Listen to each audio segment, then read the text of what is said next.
इसके अलावा आप फेसबुक ट्विटर पर जाकर CNBC आवाज़ के हैंडल पर #AskAwaz मनी लिखकर अपने सवाल हम तक पहुंचा सकती हैं। तो यह है तरीका इस शो में पार्टिसिपेट करने का। वेरियस प्लेटफॉर्म्स के थ्रू आप कनेक्ट कर सकते हैं। आज हमारे साथ है वाइज इन्वेस्ट के CEO हेमंत रुस्तगी आपकी सभी क्वेरीज को आंसर करने के लिए। हेमंत जी नमस्कार, स्वागत है आपका। और ज़्यादा से ज़्यादा सवालों को शामिल करने की कोशिश रहेगी हमारी, और इसीलिए बिना देरी के क्वेरीज को करते हैं शामिल। प्रसन्नजीत साहू पहले व्यूअर हमारे साथ कनेक्टेड भी हैं अपना सवाल पूछने के लिए पश्चिम बंगाल से। प्रसन्नजीत नमस्कार, बताइए क्या सवाल है आपका। Good evening sir. Good evening, बताइए सवाल। सर मेरा उम्र 30 साल है। मेरा मंथली SIP 35,000 का है, अभी 35,500 रुपये का। और मैं चाहता हूँ 15 साल में मेरा 5 करोड़ का वैल्यूएशन बने। मेरा अभी 35,500 रुपीज पर मंथ SIP चल रहा है सर। ओके, तो यहाँ पर आपका 5 करोड़ का टारगेट है 15 साल का। फिलहाल पोर्टफोलियो की वैल्यू 19 लाख है। 35,500 की SIP है। कौन से फंड्स हैं? 10,000 रुपये महीना UTI निफ्टी 50 इंडेक्स फंड, 5-5 हज़ार डाल रहे हैं ये SBI एनर्जी अपॉर्चुनिटीज में, मेरई एसेट मिड कैप में, 5500 डाल रहे हैं SBI कॉन्ट्रा में, अगेन 5,000 ईच है HDFC large cap, HDFC defence fund में। क्या सलाह रहेगी इनके इस पोर्टफोलियो पर? हाँ देखिए दीपाली, आई थिंक शुरुआत करते हैं कि ये अपना जो टारगेट है वो पूरा कर पाएंगे कि नहीं। तो जैसा इन्होंने कहा कि इनकी जो इन्वेस्टमेंट है SIP से वो 35,500 है, और जो कॉर्पस उन्होंने अभी तक एक्यूमुलेट किया वो 19 लाख। दूसरी इंपॉर्टेंट चीज ये है कि इनके पास जो समय है वो करीब 15 साल का समय है। काफी लंबा समय है। ऑफकोर्स उस टाइम होराइजन को देखते हुए इन्होंने जो पोर्टफोलियो जो बनाया, ऑल इक्विटी पोर्टफोलियो, मुझे लगता है वो बिल्कुल सही है। क्योंकि जब आप इतने लंबे समय के लिए इन्वेस्ट करते हो तो आपकी कोशिश करनी चाहिए कि किस तरीके से आप positive real rate of return कमाएं। वो सिर्फ इक्विटी ही आपको दे सकता है। और सबसे अच्छी बात यह कि जब आप SIP से इन्वेस्ट करते हैं तो जो रिस्क है वॉलेटिलिटी का, उसका इम्पैक्ट भी आपके पोर्टफोलियो पे कम भी होता है, साथ में आपको फायदा भी होता है क्योंकि आप एवरेजिंग से इन्वेस्ट करते हो। तो आई थिंक अगर हम ये देखें, ये मान के चलें कि ये 15 साल तक अपनी इन्वेस्टमेंट को कंटिन्यू करेंगे तो 12% अगर हम एनुअलाइज रिटर्न मान के चलें तो करीब करीब 2,70,00,000 का इनका कॉर्पस बनेगा। इनका जो टारगेट है वो 5 करोड़ का है, तो ऑब्वियसली काफी बड़ा गैप है। बट अच्छी बात यह है कि इनके पास समय है। तो मेरी सलाह इनको ये रहेगी कि इनको हर साल अपनी SIP अमाउंट को बढ़ाना होगा। वो अगर वो 15% से अपनी SIP को स्टेप अप करेंगे तो डेफिनेटली अपने लक्ष्य तक पहुंच पाएंगे। स्टेप अप SIP का फायदा ये है, एक तो आपके सेविंग में और इन्वेस्टमेंट दोनों में डिसिप्लिन आता है, दूसरा जो पावर ऑफ कंपाउंडिंग है उसका आपको फायदा होता है। तो बहुत ज्यादा फायदे हैं स्टेप अप करने के। और जैसा मैंने कहा कि इतना बड़ा गैप होने के बावजूद भी ये अपने टारगेट तक पहुंच पाएंगे। लेकिन साथ ही मैं ये भी कहना चाहूंगा कि ये बहुत ही चैलेंजिंग होता है कि आप हर साल अपने SIP को बढ़ाएं, लेकिन अगर आप एक डिसिप्लिन तरीके से इन्वेस्ट करते रहे तो डेफिनेटली वो अचीवेबल है। तो टारगेट पूरा होगा SIP बढ़ाने से 15% से। दूसरा, अगर मैं इनके पोर्टफोलियो की बात करूं तो इसमें 6 फंड्स हैं, वहां पे मुझे 2 सेक्टर और थीमेटिक फंड भी दिख रहे हैं। तो उसमें थोड़ा बदलाव करते हैं। एक तो इनका जो 10,000 का जो इन्वेस्टमेंट है वो एक इंडेक्स फंड में है। इंडेक्स फंड डेफिनेटली अच्छा होता है पोर्टफोलियो के लिए, बट यहाँ पे अगर हम थोड़ा डाइवर्सिफिकेशन को बढ़ाना चाहें तो मुझे लगता है प्राग पर एक फ्लेक्सी कैप एक बेटर ऑप्शन है, क्योंकि वहां पे कुछ पैसा इनका ग्लोबली भी इन्वेस्ट होगा US मार्केट में, तो वो एक बेहतर ऑप्शन होगी। दूसरा, HDFC टॉप 100 में जो इन्वेस्ट कर रहे हैं वो HDFC large and mid cap में करें तो बेहतर है। हम यहाँ कोशिश कर रहे हैं कि बेहतर फंड हो और बिना कंप्रोमाइज के लार्ज कैप पे हम किस तरीके से बाकी जो सेगमेंट है उनको भी इंक्लूड कर सकें। फिर मेराई एसेट मिड कैप है, मुझे लगता है उससे बेहतर है Motilal Oswal mid cap. SBI Contra में बने रह सकते हैं, और SBI एनर्जी अपॉर्चुनिटी में इनका इन्वेस्टमेंट है। ये एक थीमेटिक फंड है, बहुत अच्छा थीम है, मुझे लगता है इसमें पोटेंशियल है। लेकिन एक निवेशक के लिए जो एक बहुत ज्यादा मॉनिटरिंग नहीं करते, 15 साल तक अपना सिर्फ SIP कंटिन्यू करना चाहते हैं, तो शायद थीमेटिक फंड अच्छा नहीं है शुरुआत में। तो वहां पे वो SBI फोकस फंड को देख सकते हैं, और HDFC डिफेंस फंड भी है। तो अगेन जैसा मैंने कहा कि सेक्टर फंड बहुत अच्छी ऑप्शन नहीं है, तो वहां पे एक मल्टी कैप फंड लीजिए आप, HSBC मल्टी कैप। तो काफी कुछ बदलाव करने की जरूरत है रिस्क और रिवॉर्ड में बैलेंस करने के लिए, अपने पोर्टफोलियो को इंप्रूव करने के लिए। ठीक है, तो पोर्टफोलियो को लेकर आपको जो सलाह दी गई है प्रसन्नजीत, उम्मीद करते हैं कि आपने नोट कर लीजिएगी। मैं क्विकली एक रैप अप कर देती हूँ जो सलाह है हेमंत जी की। आपको UTI Nifty 50 index fund, HDFC large cap, Mirae Asset mid cap, SBI energy opportunities, HDFC defence fund से निकलने की सलाह है। आपके पोर्टफोलियो में पारंपरिक फ्लेक्सी कैप है, HDFC large mid cap, Motilal Oswal mid cap, HSBC multi cap, इनको रखिए। एसबीआई काउंटर में आप निवेश जारी रख सकते हैं। ये आपको थोड़े से बदलाव करने हैं। 3.25 करोड़ की राशि आप इकट्ठी कर लेंगे अगर आप इसी पोर्टफोलियो के साथ जाते हैं, इसी अमाउंट के साथ जाते हैं। अगर आपको 5 करोड़ का टारगेट हासिल करना है तो आपको सालाना 15% का स्टेप अप करना पड़ेगा। बाकी सलाह आपको दी गई है। बात करते हैं अब अगले व्यूअर से, और हमारे साथ हैं मनीषा पाटिल सवाल पूछने के लिए कर्नाटका से। मनीषा जी नमस्कार, पूछिए सवाल। नमस्कार सर, मेरा मंथली एसआईपी चल रहा है 12,000 का। एसबीआई स्मॉल कैप फंड 4,000 है, SBI equity hybrid for 1,000, SBI focus fund 2,000, HDFC mid cap fund 2,000, axis small cap 2,000। 15 years के लिए इन्वेस्ट करना चाहती हूँ और मेरा गोल है 1 करोड़ का 15 इयर्स में। और एग्जिस्टिंग मेरा अभी पोर्टफोलियो वैल्यू 6 लाख है, तो मेरा पोर्टफोलियो कैसा सही है, ये क्वेश्चन था। पूछ लेते हैं आपके पोर्टफोलियो को लेकर सलाह। 6 लाख की पोर्टफोलियो की वैल्यू है, 12,000 की मंथली एसआईपी कर रही हैं, 15 साल में 1 करोड़ का टारगेट है। कौन से फंड्स हैं इनके पास? SBI small cap 4,000 per month, 2,000 each डाल रहे हैं SBI focus equity, HDFC mid cap में 1,000 डाल रहे हैं axis blue chip, 1,000 SBI equity hybrid, तो और एक 2,000 और एक्सिस स्मॉल कैप में डाल रहे हैं। तो टोटल ये फंड्स हैं इनके पास। क्या सजेशन रहेगा? दीपाली, आई थिंक शुरुआत करते हैं कि इनका जो टारगेट है वो पूरा हुआ कि नहीं। इनकी जो एसआईपी अमाउंट है वो 12,000 है, 15 साल का इनके पास समय है और इन्होंने जो अपने लिए टारगेट रखा है वो 1 करोड़ है।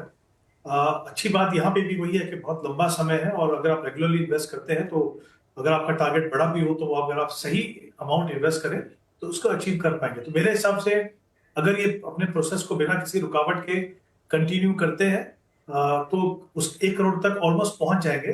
To be on the safer side, अगर ये 2-3 हजार से अपनी एसआईपी बढ़ा सके तो बेटर है। हालांकि 15 साल में आपको रिटर्न अच्छा काफी हेल्दी मिलेगा, पर थोड़ा सा कुशन लेके चलेंगे तो मुझे लगता है वो बेहतर है। तो 2 या 3 हजार की एसआईपी अगर आप बढ़ाएं तो बिल्कुल सही है।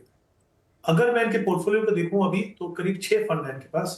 शुरुआत में करता हूं 2 स्मॉल कैप फंड है, टोटल एसआईपी है 12,000 की, और 2 जो स्मॉल कैप फंड है उनमें टोटल इन्वेस्टमेंट है 6,000। एक एसबीआई स्मॉल कैप है और एक एक्सिस स्मॉल कैप है, यानी 50% पैसा जो है उनका स्मॉल कैप में जा रहा है। मेरे हिसाब से देखिए, जब आप 15 साल के लिए इन्वेस्ट करते हो, स्मॉल कैप आपके पोर्टफोलियो में होना चाहिए, उसमें कोई डाउट नहीं है। लेकिन 50% जब आप लगाते हैं तो कहीं ना कहीं आपका पोर्टफोलियो जरूरत से ज्यादा एग्रेसिव होता है और वॉलेटिलिटी ज्यादा होती है।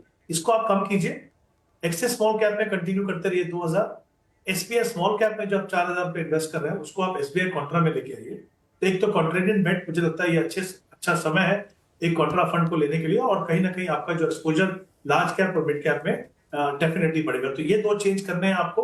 उसके अलावा उनके पास एसबीआई फोकस है 2,000, वो आप कंटिन्यू करते रहें, और एक एसबीआई इक्विटी हाइब्रिड। देखिए, जैसे मैंने कहा था कि स्मॉल कैप में थोड़ी एग्रेशन ज्यादा है, 15 साल के लिए एक हाइब्रिड फंड मुझे नहीं लगता बहुत अच्छी ऑप्शन है। तो वो जो 1,000 है वो आप एसबीआई फोकस में आप ऐड कीजिए, तो ये एक और बदलाव रहेगा आपका। और एक्सिस ब्लू चिप में जो 1,000 आप इन्वेस्ट कर रहे हैं उसको हम mid cap, HDFC mid cap में आप ऐड कीजिए। हमने कोशिश की अगेन, जैसा मैंने पहले भी सवाल के जवाब में किया था, कि हम जो तीनों सेगमेंट का जो एक्सपोजर है उसमें हम थोड़ा सा बैलेंस लेके आए और थोड़े से बेहतर फंड, कुछ बदलाव। और जैसा मैंने कहा, अगर 2-3 हजार रुपए से एसआईपी बढ़ाएंगे तो डेफिनेटली इनका जो टारगेट है वो अचीव होगा। ओके, चलिए, तो ये रही सलाह मनीषा जी आपके पोर्टफोलियो को लेकर। थोड़े से चेंजेस आपको सजेस्ट किए गए हैं, वो इम्प्लाई कीजिए अपने पोर्टफोलियो में प्लीज। 15 साल में 1 करोड़ के लक्ष्य के लिए 15,000 की एसआईपी लगेगी, 12,000 की एसआईपी आप ऑलरेडी कर रही हैं। थोड़ा सा बढ़ाएंगे तो भी अपने गोल को हासिल कर लेंगे। नए फंड, नया पोर्टफोलियो आप कैसा होना चाहिए वो बताया गया है, उसको नोट कर लीजिए। 4,000 पर मंथ आप डालिए एक्सेस स्मॉल कैप में, 4,000 एसबीआई कॉन्ट्रा में, SBI focused, HDFC mid cap आप रखिए, साथ ही SBI small cap, SBI focused equity और एचडीएफसी मिड कैप अपनी एसआईपी को आप जारी रखिए। ये सजेशन है आपके लिए। बात करते हैं अब अगले व्यूअर की। गणेश ने असम से एक सवाल भेजा है ईमेल के थ्रू। 46 ईयर्स इनकी एज है, एसआईपी कर रहे हैं मंथली 40,000 पर मंथ की। फिलहाल पोर्टफोलियो की वैल्यू 5.5 लाख के आसपास है। 10 साल में 2 करोड़ का इनका लक्ष्य है। 10 लाख का लमसम इन्वेस्टमेंट भी करना है और 10,000 की एडिशनल एसआईपी भी करनी है। कौन से फंड्स है अभी इनके पास? इनके पास है HDFC mid cap opportunities 10,000 per month, 5,000 each डाल रहे हैं लगभग 6 फंड्स में। Motilal Oswal Nifty mid cap 150 index, पारंपरिक flexi cap, Quant flexi cap, SBI small cap, Bank of India small cap, SBI energy opportunities, इन सब में 5,000 ईच, टोटल 7 फंड्स हैं इनके पास। बताइए क्या सजेशन? देखिए यहाँ पे दीपाली का जो टाइम होराइजन है वो 10 साल का है, और अभी जो करंट इनकी एसआईपी इन्वेस्टमेंट है वो 40,000 की। उन्होंने कहा कि वो 10,000 से अपनी एसआईपी बढ़ाना चाहते हैं, तो हम ये मान के चलते हैं कि बाकी का जो समय है, जो 10 ईयर्स जो बचे हैं, उसमें वो उनकी इन्वेस्टमेंट जो होगी वो 50,000 होगी। इनका जो एक्यूमुलेटेड कॉर्पस है अभी तक जो उन्होंने इकट्ठा किया है वो है 5,40,000 रुपए, और इन्होंने कहा है कि ये 15 लाख रुपए अपने और एक लमसम इन्वेस्ट करना चाहते हैं। तो वो हम उसको मान के चलते हैं कि टोटल इन्वेस्टमेंट जो है वो 20,40,000 का लमसम और 50,000 की एसआईपी। यहाँ पे अगर मैं 12% का रिटर्न मान के चलता हूँ तो करीब करीब 1,80,00,000 का कॉर्पस बना पाएंगे। इनका जो टारगेट है वो 2 करोड़ का है। थोड़ा सा गैप है, जब भी कोशिश करें जितना जल्दी हो उसके थोड़ी सी एसआईपी बढ़ाएं, 3-4-5 हजार रुपए की, 3 से 5 हजार में भी अगर वो उतनी बढ़ाएंगे तो डेफिनेटली उनका जो टारगेट है वो वहां पे पूरा हो जाएगा। दूसरा, अब हम उनके पोर्टफोलियो की बात करें तो 2 मिड कैप फंड है वहां पे। एक HDFC मिड कैप फंड है और एक मोतीलाल का निफ्टी 50 इंडेक्स फंड है। मोतीलाल का जो मिड कैप है उसमें आप कंटिन्यू करते रहिए, और जो इंडेक्स फंड है उसमें in fact Motilal mid cap fund है वो एक्टिवली मैनेज फंड, उसकी परफॉर्मेंस थोड़ी बेहतर है, तो वो आप कर लीजिए। तो ये 2 मिड कैप फंड रहेंगे आपके पास, HDFC का मिड कैप और दूसरा मोतीलाल का मिड कैप। फिर देखिए, अगर आप फ्लेक्सी कैप में 2 फंड है इनके पास, पारंपरिक फ्लेक्सी कैप जहाँ पे 5,000 इन्वेस्ट कर रहे हैं, और क्वांट का फ्लेक्सी कैप। मुझे लगता है क्वांट से जो मोतीलाल ओसवाल का फ्लेक्सी कैप बेहतर है, वो आप देख लीजिए। स्मॉल कैप में 2 फंड है इनके पास, SBI स्मॉल कैप और bank of India small cap. ये दोनों के दोनों फंड से बेहतर है, मुझे लगता है ऑप्शंस अवेलेबल हैं, जैसे बंधन स्मॉल कैप या इन्वेस्को स्मॉल कैप। तो ये दोनों को इनको, मुझे लगता है मेरी सलाह रहेगी इसको वो बदल दे। SBI एनर्जी, जैसा मैंने पहले भी कहा था कि वो अगर आप SBI कॉन्ट्रा में इन्वेस्ट करेंगे तो वो एक बेहतर ऑप्शन होगी। तो ये कुछ बदलाव करने की जरूरत है इनको। और जो 10,000 इनको जो इन्वेस्ट करना है एडिशनल, वो पारंपरिक फ्लेक्सी कैप और मोतीलाल मिड कैप में आप ऐड कर सकते हैं। ओके, तो यानी हेमंत जी, जो फाइनल 5 फंड्स हैं इनके पोर्टफोलियो में आपके हिसाब से, जैसे Motilal Oswal mid cap, Motilal Oswal flexi cap, Bandhan small cap, Invesco India small cap और SBI कॉन्ट्रा है। अभी 10,000 एडिशनल एसआईपी की भी बात कर रहे हैं, 40,000 की एग्जिस्टिंग एसआईपी है, तो इन 5 फंड्स में 10,000 ईच डिप्लॉय करेंगे? जी नहीं, जैसे मैंने कहा कि 10,000 जो इनको ऐड करना है वो 2 फंड में मैंने कहा, पारंपरिक फ्लेक्सी कैप में, मोतीलाल मिड कैप में 5-5 हजार रुपए बढ़ा दीजिए इनमें। और बाकी फंड जो आपने कहा बिल्कुल सही, थोड़े से फंड बदलाव होंगे, और बाकी में इन्वेस्टमेंट अमाउंट हम चेंज नहीं करेंगे। ओके, ठीक है। तो चलिए, ये रही सलाह आपके पोर्टफोलियो को लेकर। लमसम पोर्टफोलियो के लिए भी फंड्स आपको बताए गए हैं, जिससे mid cap, Motilal Oswal Nifty mid cap 150, quant flexi cap, SBI small cap, BOI small cap, SBI energy opportunities. ये आपके एग्जिस्टिंग फंड्स में से कुछ फंड्स है जिसमें आपको कंटिन्यू करना है इन्वेस्टमेंट। लमसम के लिए भी आपको फंड सजेस्ट किए गए हैं। बात करते हैं अब नीलू से। अगली व्यूअर हमारे साथ कनेक्टेड है, नीलू तिवारी। नीलू नमस्कार, बताइए क्या सवाल है आपका? हाँ नमस्ते मैम। पूछिए सवाल। जी मैम, मेरी मंथली SIP है 40,000 रुपए की, जो मैं पारंपरिक फ्लेक्सी कैप में 10,000 रुपए जमा करती हूँ, इन्वेस्को इंडिया कॉन्ट्रा फंड में 10,000, एक्सिस मिड कैप फंड में 5,000, एक्सिस स्मॉल कैप में 5,000, क्वांट मिड कैप में 5,000 और क्वांट स्मॉल कैप में 5,000। और मेरा गोल है 10 साल बाद बच्चे की पढ़ाई और 18 साल बाद रिटायरमेंट का। रिटायरमेंट के लिए लगभग 6 करोड़ का कॉर्पस और बच्चे की पढ़ाई के लिए 2 करोड़ का। तो मुझे 2 चीजें पता करनी है। पहला तो जो मेरा फंड सिलेक्शन है वो सही है कि नहीं, उसमें कुछ चेंजेस करने होंगे मुझे, या वो बताएं प्लीज। या और भी मुझे जो चेंजेस करने होंगे इन्वेस्टमेंट में वो भी प्लीज मुझे बताएं। ठीक है, तो हेमंत जी, आपने सवाल सुना है इनका। 2 लक्ष्य, 10 साल में बच्चे की पढ़ाई के लिए 2 करोड़, 18 साल में रिटायरमेंट पर 5 करोड़। पोर्टफोलियो इन्होंने अपना बताया, 40,000 की SIP चल रही है, 28 लाख पोर्टफोलियो की वैल्यू है। क्या सजेशन? जी देखिए, यहाँ पे जैसा आपने बिल्कुल सही कहा कि जो SIP का अमाउंट है वो 40,000 है, और 2 गोल्स हैं इनके। एक रिटायरमेंट के लिए 5 करोड़ इकट्ठा करना है, बच्चे की एजुकेशन के लिए 2 करोड़ इकट्ठा करना है। दोनों के दोनों ऑब्वियसली लॉन्ग टर्म गोल है। एक में 18 ईयर्स का टाइम होराइजन, एक में 10 ईयर्स का टाइम होराइजन। जैसे कि हम जानते हैं कि दोनों के दोनों गोल्स जो है वो काफी इंपॉर्टेंट है, और इन दोनों गोल्स के लिए अमूमन एक बड़े कॉर्पस की जरूरत पड़ती है, जो हमें इनके टारगेट पे दिख रहा है।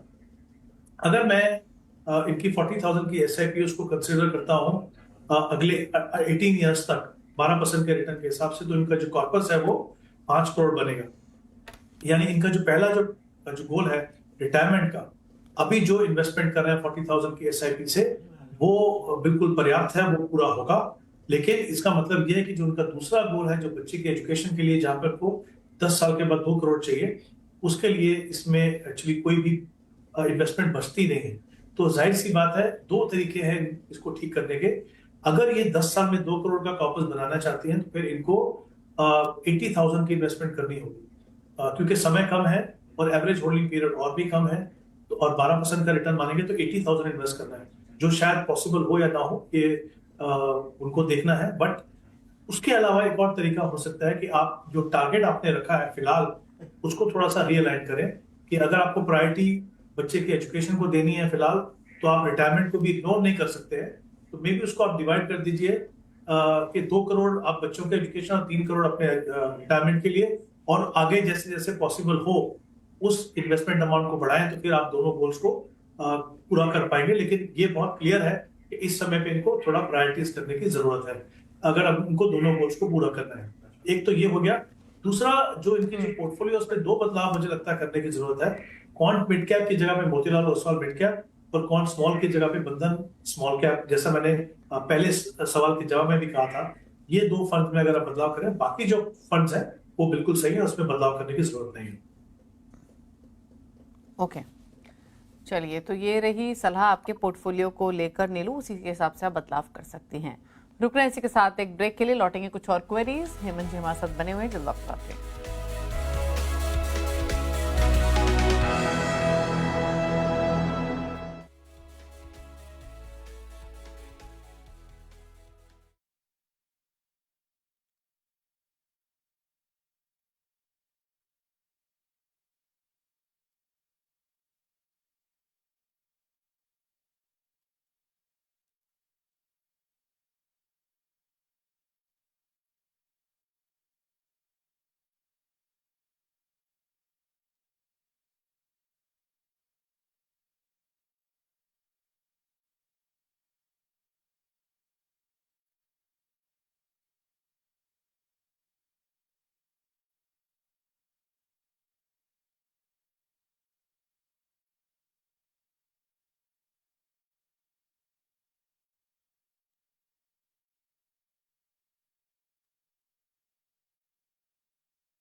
आप देख रहे हैं यो मनी, हमारे साथ की मौजूद हैं। आप इसी भी क्वेरीज को आंसर करने के लिए बात करते हैं कुछ और क्वेश्चंस की। और अगले व्यूअर सिद्धि सिंघानिया हमारे साथ कनेक्टेड हैं सवाल पूछने के लिए। सिद्धि नमस्कार, बताइए सवाल अपना। एक्चुअली मेरा क्वेश्चन ये था कि how is my portfolio looks like in terms of return and diversification, should I keep the amount invested in closed funds or else redeem and do lump sum in active ongoing funds or any other new funds?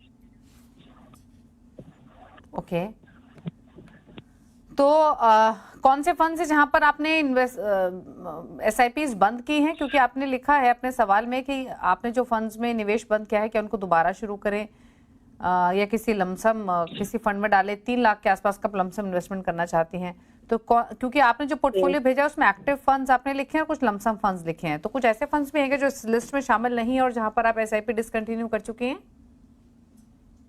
सारी details इसमें ही है। बस मुझे जानना था कि मैंने जो इन्वेस्टमेंट कर रखा है वो ठीक है कि मुझे किसी और चीज में इन्वेस्ट करना चाहिए। और एडिशनल भी आप 20,000 के SIP करना चाहती हैं एग्जिस्टिंग 15,000 के साथ? यस। ओके, ठीक है, पूछ लेते हैं। यंग इन्वेस्टर हैं, 15 इयर्स की SIP इनकी चल रही, 15,000 पर मंथ की SIP चल रही है, 16.5 लाख की पोर्टफोलियो की वैल्यू है, 20,000 की एडिशनल SIP करनी है और 3 लाख का लमसम इन्वेस्टमेंट करना है।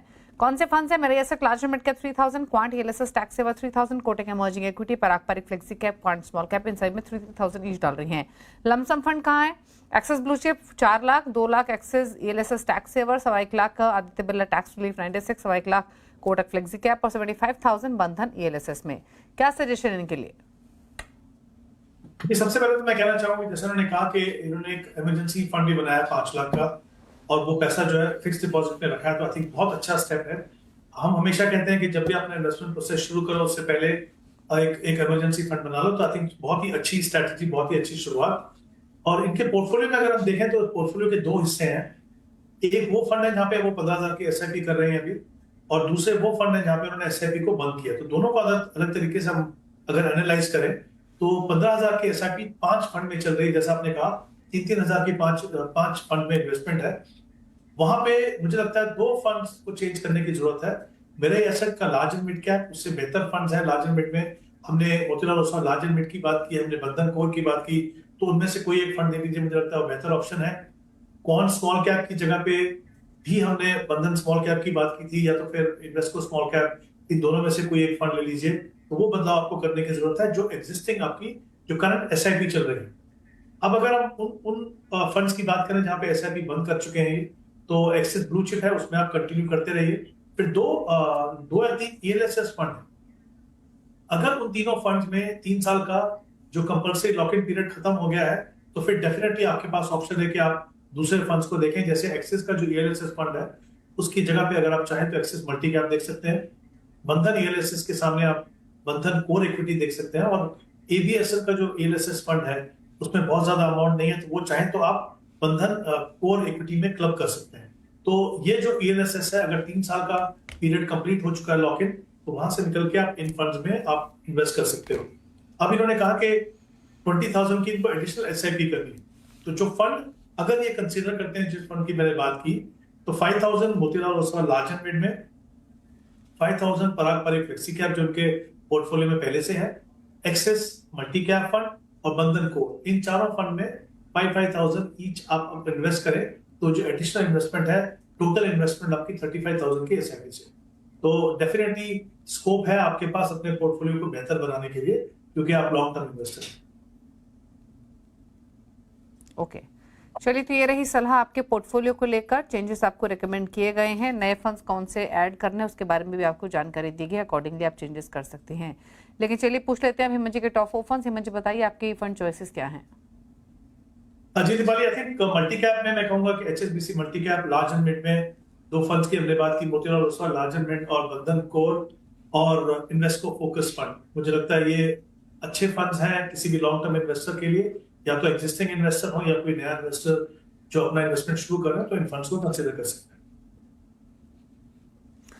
तो ये रहे 4 फंड्स हेमंत जी की चॉइस के हिसाब से, HSBC multi cap, Motilal Oswal large mid cap, Bandhan core equity, Invesco India focused. ये 4 फंड्स हैं जो हेमंत जी को पसंद है लॉन्ग टर्म के हिसाब से कंप्लीट पैकेज के तौर पर। शुक्रिया हेमंत जी शो में आने के लिए और सभी क्वेरीज को आंसर करने के लिए, थैंक यू सो मच। इसी के साथ यौमन तो इतना ही। ब्रेक के बाद भी खबरें जाने से इंग्लिश की आवाज़ पर। नमस्कार।